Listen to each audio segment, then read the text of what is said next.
आपल्या अवतीभोवती अनेक औषधी वनस्पती आहेत। त्यापैकीच मुख्य जी औषधी आहे ती म्हणजे अत्यंत गुणकारी असलेली तुळस। भारतीय संस्कृतीमध्ये तुळशीला अनन्यसाधारण महत्त्व आहे, कारण तुळस ही अनेक धार्मिक विधी व पूजा पद्धतीमध्ये वापरल्या जाते। सर्व रोगांचे हरण करणारी तुळस ही शारीरिक शक्ती व मानसिक पवित्रता प्रदान करते। चरक आणि सुश्रुत ऋषींनी या तुळशीचे अनेक गुण गायलेले आहेत। अनेक गुणांनी युक्त असलेली तुळशी भारतीय संस्कृतीमध्ये देवी स्वरूप मानल्या जाते, कारण त्यासारखी उपयोगी मानवाकरता दुसरी कोणतीही औषधी नाही। तुळशीच्या अनेक जाती आहेत, त्यापैकी राम तुळस आणि कृष्ण तुळस ह्या दोन प्रमुख जाती मानल्या जातात।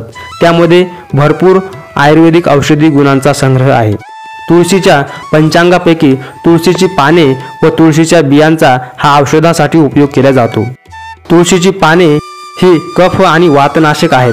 त्याचप्रमाणे तुळशीचे पाने हे रक्तदोषांचे हरण करणारे, पचनाचे विकार नष्ट करणारे आणि भूकवर्धक सुद्धा आहेत।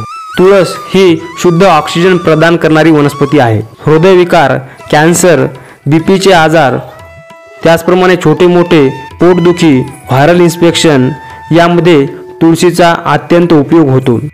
अशा गुणकारी तुळशीच्या पानांचा व बियांचा जर आपल्याला उपयोग घ्यायचा असेल तर आपण आपल्या दारामध्ये तुळस लावली पाहिजेत व तिची सेवा करून तिचा जास्तीत जास्त आपल्या आरोग्यासाठी उपयोग घेतला पाहिजे। धन्यवाद।